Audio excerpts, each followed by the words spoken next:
Olá, gente, tudo bem? Hoje eu resolvi fazer aqui mais um vídeo para Jundiaí, né? A Lei 511, que é a lei do Estatuto do Magistério. E aqui eu já quero fazer uma correção, que acho que no último vídeo que eu falei da Lei 499, que é do Estatuto do Funcionário Público, né, de Jundiaí, eu acabei falando Estatuto do Magistério, mas é do Funcionário Público. Então, 499, aquele que tem vários vídeos aí no canal, é do Estatuto do Funcionário Público, né, geral, para todo mundo. E esse aqui que eu fiz um pequeno compilado de coisas que eu acho que podem aparecer. Esse 51, esse sim, é do magistério, tá bom? Acho que na hora lá eu fui falar alguma coisa, acabei falando errado isso, tá? Então, corrigindo, agradecendo a todo mundo. Então, fiz aqui, ó, um pequeno compilado aqui, né, da Lei Complementar 511, que é Estatuto do Magistério Público Municipal. Fiz aqui né? Eu não gosto muito de fazer isso, eu gosto de fazer da lei inteira, né? Mas, como nós estamos aí com a prova batendo na porta, eu resolvi fazer isso aqui para aqueles que não conseguiram ler a lei complementar, que é importantíssimo você ler, tá? Então, destaquei algumas coisas importantes aí. Então, vamos lá. Primeiro que eu destaquei, seção 3, estágio probatório. É uma pergunta que a VUNESP costuma fazer, que é fácil e você tem que saber. Artigo 10, né? Estágio probatório é o período de 3 anos, né? Então não pode esquecer isso. 3 anos é o período de estágio probatório de efetivo exercício. Preste muito bem atenção nisso aqui. Por quê? Se você tirar uma licença saúde, dependendo da duração dela, isso pode não ser considerado, né, efetivo exercício, tá? A contar da data do seu ingresso, durante o qual o profissional do magistério é avaliado para atingir a estabilidade no cargo qual foi nomeado. Então, são 3 anos de efetivo exercício ou estágio probatório. Não esqueça disso. Parágrafo único. A Secretaria Municipal de Educação e Esportes, em conjunto com a Secretaria Municipal de Recursos Humanos, fará o acompanhamento e avaliação do desempenho dos profissionais em estágio probatório. Então, gente, é uma pergunta que aparece, né? E às vezes tem aluno que erra, né? Então, atenção aí. Como eu disse, eu fiz aqui destaquei alguns artigos que eu acho importante. Artigo 16. Não poderá ser removido por permuta o servidor que... Aqui está falando de troca, né? Permuta. Então, por exemplo, quando você não pode pedir permuta, você entrou lá em Jundiaí, passou no concurso, quando você tiver em estágio probatório, certo? Então, nesses 3 primeiros anos, você não pode fazer uma permuta. Estiver em gozo de licença sem vencimentos, também não.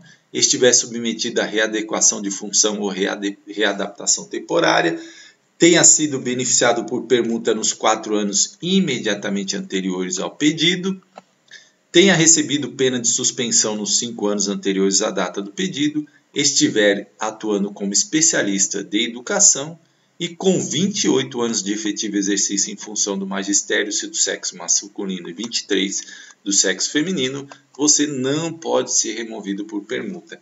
É importante esses incisos aqui, a banca às vezes gosta de fazer essas perguntas, né, que dizem diretamente a uma troca, porque ela sabe que o servidor, né, às vezes está num local e quer trocar, ele fala, como é que será? Então, no estágio probatório não pode, se você tiver em licença sem vencimentos não pode, readequação de função também não, né? Se você teve uma permuta nos últimos 4 anos, imediatamente anterior ao pedido não, pena de suspensão não, e se você estiver atuando lá como especialista da educação também não, e se tiver 28 anos de efetivo exercício, caso do sexo masculino, homem, e 23 no caso da mulher, aí também não pode, tá? Permuta. Progressão, né? Também é outra perguntinha que a VUNESP gosta. E a progressão consiste, veja, nós temos 2 tipos, eu vou destacar aqui para vocês, a progressão e a promoção. Vamos falar agora da progressão. A progressão consiste na passagem de um grau para outro imediatamente superior, dentro do mesmo nível e grupo a que pertence o servidor, mediante o cumprimento das condições estabelecidas no artigo 19, que nós vamos ver agora. são condições para a progressão. Aprovação no estágio probatório. Ah, e quando eu estou no estágio probatório, eu tenho progressão? Não, né? Obviamente que não, tá? Então, você precisa ser aprovado no estágio probatório para que você tenha a condição da progressão. Interstício mínimo de 2 anos no grau em que se encontra o servidor, observados o critério do artigo 23. O que é isso de grau? É que assim, quando você entra, por isso que tem o estatuto, né? Tem lá o plano de carreira. Quando você entra numa condição, num determinado grau. Aí você vai progredindo numa tabela. Isso implica em um aumento salarial, né? Você vai mudando a sua referência de vencimento, tá? Dentro do mesmo nível, certo? Inexistência de pena disciplinar no decorrer do interstício, referido no inciso 2, tá? Então, aqui, né? Inciso 2. Então, você não pode ter pena disciplinar. E olha o detalhe aqui, porque a banca gosta de cobrar isso número. 4. Nota igual ou superior a 7 em cada uma de 2 últimas avaliações anuais do desempenho. O que acontece, gente? Todo servidor, anualmente, ele é avaliado. E tem lá, quem te avalia? O teu chefe, né, imediato, faz a sua avaliação. E aí você tem uma nota. Para que serve essa nota? Para a sua progressão. Ah, você teve nota igual ou superior a 7, você está habilitado para a progressão, tá? Então, 7 em cada uma das 2 últimas avaliações anuais de desempenho, certo? Então, você tem que ter. Ah, tirou 6. Então, não está preenchendo a condição, tá? Da progressão, certo? Aí, artigo 21. São requisitos para promoção. Veja que aqui nós falamos de progressão. Agora estamos falando de promoção. 1. Os obtidos em cursos de aperfeiçoamento na área de educação com duração igual ou superior a 160. Então, veja, a progressão ela é algo na sua carreira que você vai tendo ali, sendo avaliado, né, ao longo do tempo. Aí você vai. A promoção, ela trabalha ali, ó, com a questão do seu aperfeiçoamento. Então, ó, você fez um curso lá na área de educação com duração igual ou superior a 160 horas, ou que somados perfaçam duração igual ou superior a 160 horas, né? Isso aí é um título para você colocar lá para a sua promoção. 2. Os obtidos em curso de especialização lato sensu na área de educação com duração mínima de 360 horas. Isso aqui é importante, gente, guardar esses números, né? Olha aqui, ó, 160, 360, né? Aqui são cursos que você pode ter aí com duração igual ou superior a 160, que somados, né, vão perfazer. Então, você pode fazer lá um curso de mais horas, né, somar essas horas, 160 mais 160, tá? Então, presta bem atenção nisso, porque é o que as bancas gostam de cobrar. Duração mínima de 360 horas, né, o curso de pós, lato sensu. 3. Os obtidos em curso de pós-graduação na área de educação básica em nível de mestrado. Então, você fez um mestrado lá, opa, você tem promoção, né? Fez lá, ó, o 4, fez lá um doutorado, tem promoção, né? Então, presta muita atenção nisso. Não é diferente, tá? Ó, aqui nós falamos de progressão, aqui nós estamos falando de promoção. Progressão, promoção, tá? Então, cuidado. Ah, pulei aqui, não, artigo 21.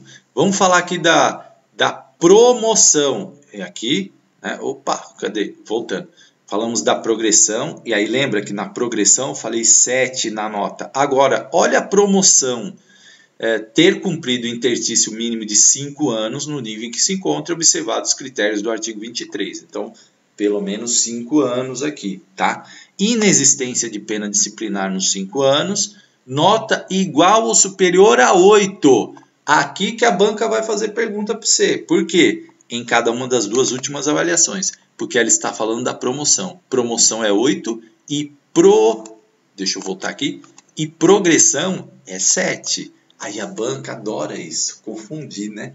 progressão, promoção, progressão, promoção, progressão 7, promoção 8, progressão 7, promoção 8, progressão 7, promoção 8. Não esqueça disso, porque a banca, ela gosta de usar essas coisinhas assim para te confundir, né? E contar com a titulação exigível para o nível a que concorre. Que eu acabei pulando o slide e falando aqui, que esses são os títulos, né, para a sua promoção. Então, vocês entenderam? Progressão, a nota 7. Promoção é mais, né? Nota 8, tá? Então fica atento nisso aí para você não errar. Falta abonada, gente. Tem uma polêmica aqui. Eu fiquei lá buscando, estudando. E o que acontece? Lembra lá da aula, se você não assistiu lá da Lei 49, da Lei do Funcionalismo Público, que eu estou falando no outro vídeo lá, né? Estou falando lá no outro vídeo. Deixa eu pegar... Ah, tá longe aqui. Então, estou falando lá no outro vídeo dessa lei e lá tem da falta abonada. E aqui, no Estatuto do Magistério, tem uma diferença, uma sutileza. Mas aí a banca pode pegar uma pergunta e eu vou comentar isso.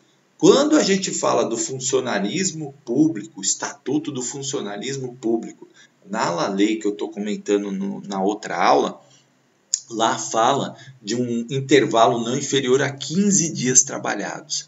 Aqui no Estatuto do Magistério fala de 30. Vamos ler? Artigo 45. Os servidores docentes e especialistas de educação terão direito a 6 ausências anuais. Aí está igual o Estatuto do Funcionário.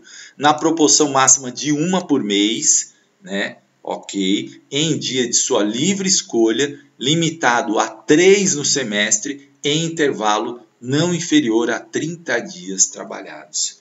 Aqui tem diferença. Lá está 15, aqui está 30. E aí, professor? E agora? E agora o que eu faço? Se a banca perguntar, de acordo com a Lei 511, que regula o Estatuto do Magistério, você vai colocar 30. Se ela perguntar, de acordo com a lei que regula o Estatuto do Funcionário Público, você vai colocar 15. Né? Por quê?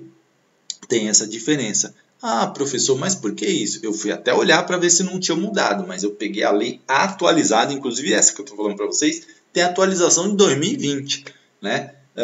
E não mudaram isso. Então deixaram o Estatuto do Magistério com 30 dias, né? Intervalo não inferior a 30 dias, e do funcionalismo público, em geral, com 15 dias. Ah, professor, mas por quê? O professor também não é funcionário público? Sim, só que o professor tem um estatuto próprio, né? Tem um estatuto próprio, um regramento próprio.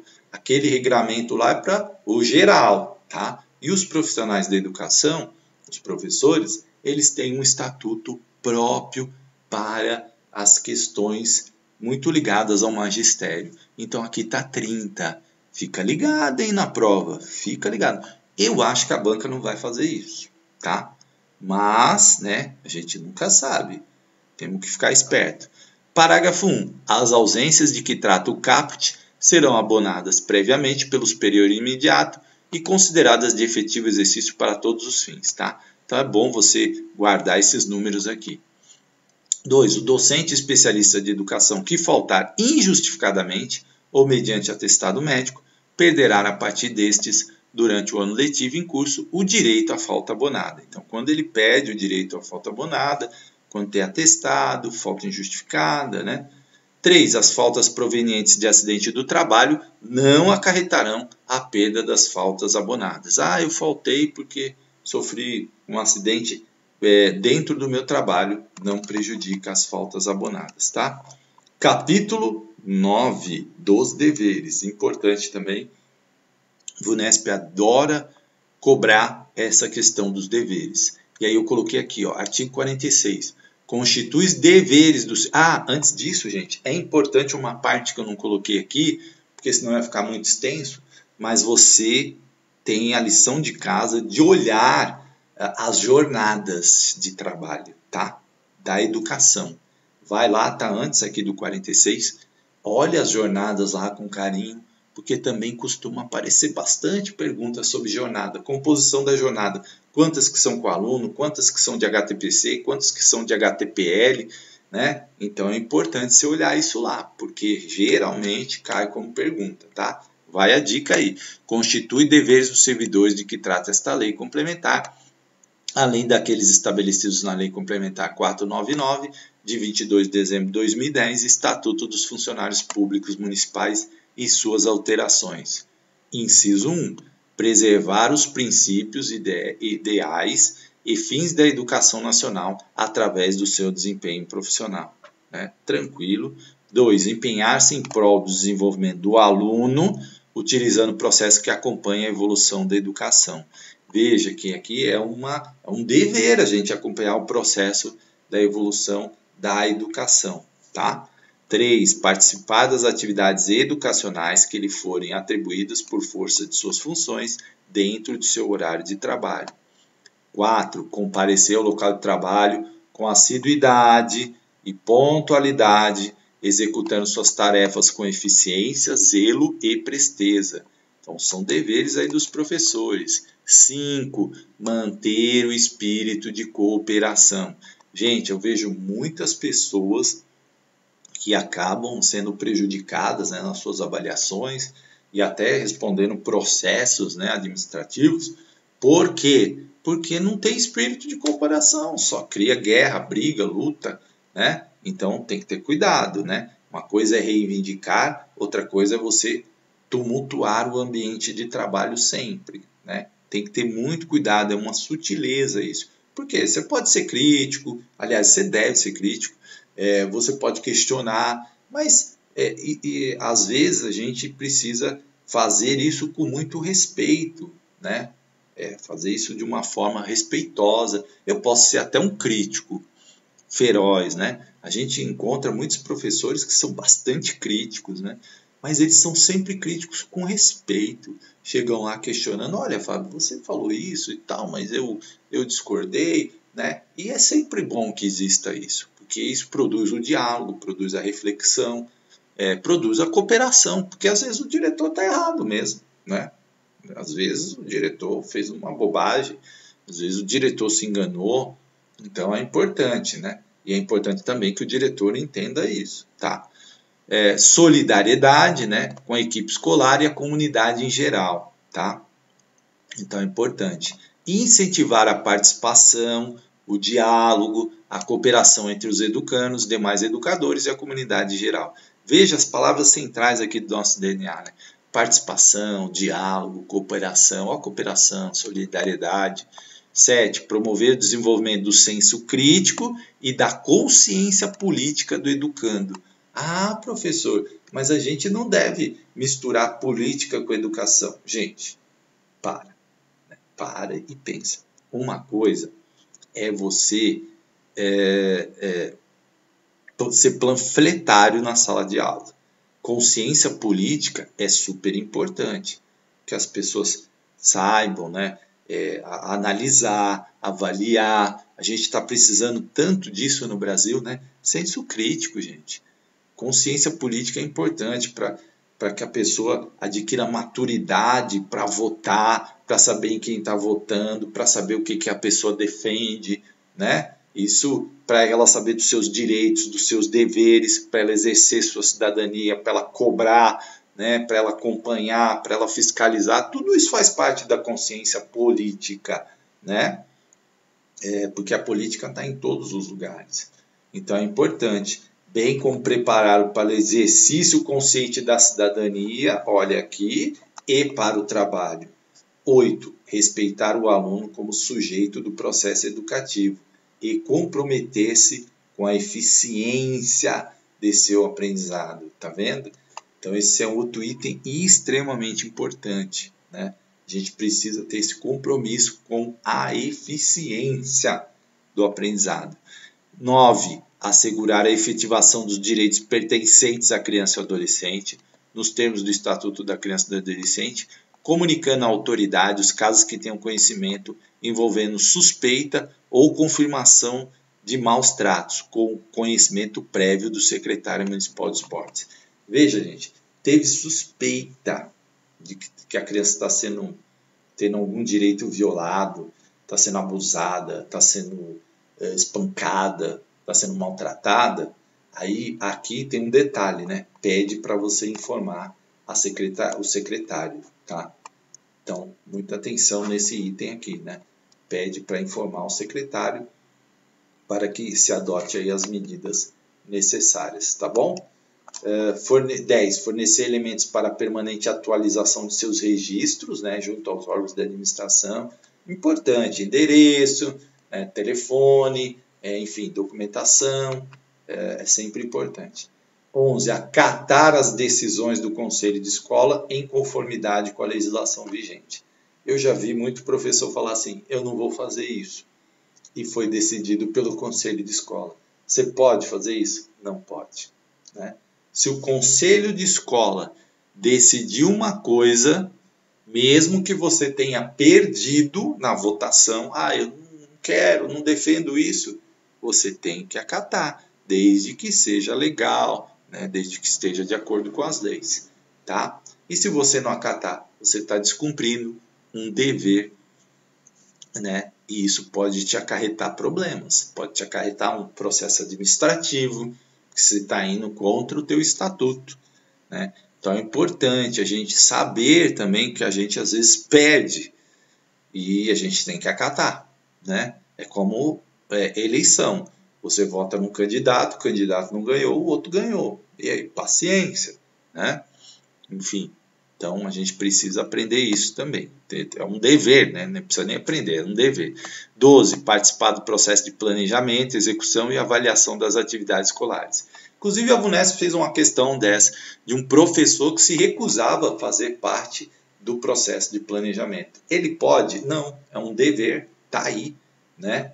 No estatuto. E quando você entra numa prefeitura, você está sujeito a esse estatuto. Então, você tem que seguir o estatuto, tá? Mas eu discordo, eu acho que eu não tenho nada a ver. Aí, gente, quem discorda da lei tem que responder, né? Então, a lei está aí. Agora, se você discorda da lei, você tem que batalhar para a mudança da lei, certo? Aí existem uns mecanismos. Agora, enquanto a lei está vigente, você tem que seguir ela, né? Às vezes, né, eu percebo que no Brasil a gente tem uma certa dificuldade de entender isso, de obedecer às leis. Mas eu não concordo com essa lei. Então você tem que trabalhar para mudar, você tem que trabalhar para escolher deputados que pensem que essa lei está errada, que ela precisa ser mudada. Você precisa trabalhar para eleger vereadores que pensem que essa lei está errada, para você mudar, entendeu? Não adianta a gente ir contra, senão às vezes eu vejo pessoas que são contra tudo, não aceita nada, tudo é ruim, tudo é errado, tudo. Então, não é assim que a gente constrói uma sociedade melhor, tá? Então, deixando bem isso claro, porque eu já vi muitas pessoas que falam assim, eu não tenho obrigação de participar do planejamento, nem conhece os seus deveres, porque está aqui, né? E aí, a VUNESP fez uma questão sobre isso, uma questão com alternativas e fez uma questão aberta numa prova, tá? Para saber se, no caso aí a pergunta era para o diretor, qual seria o procedimento do diretor. E aí o diretor vai explicar, né, qual o procedimento, explicar que de acordo, né, com o artigo, de acordo com o artigo 46, que fala dos deveres, né, o professor, ele é um dever dele participar do processo de planejamento, tá? 47. Constitui faltas graves, além daquelas previstas no Estatuto dos Funcionários Públicos Municipais, que nós estamos vendo no outro vídeo. 1. Impedir sob quaisquer fundamentos que o aluno participe das atividades escolares. Veja isso aqui. A VUNESP adora perguntar isso. Por quê? É uma falta grave, né? E muitas vezes, o que o concurso faz? Ele quer saber se o funcionário que está entrando conhece, né, o seu estatuto. É uma forma também de selecionar pessoas que pelo menos entendem aí o estatuto. Então, assim, é uma falta grave, impedir sob quaisquer fundamentos que o aluno participe das atividades escolares. Perceba isso. Salvo em casos que envolvam problemas de saúde ou risco à sua integridade física ou de outros, né? Então, tem um salvo aqui. 2. Discriminar o aluno por preconceitos de qualquer espécie. E a Vunesp gosta muito desse tema, tá? Então, muita atenção, porque é falta grave.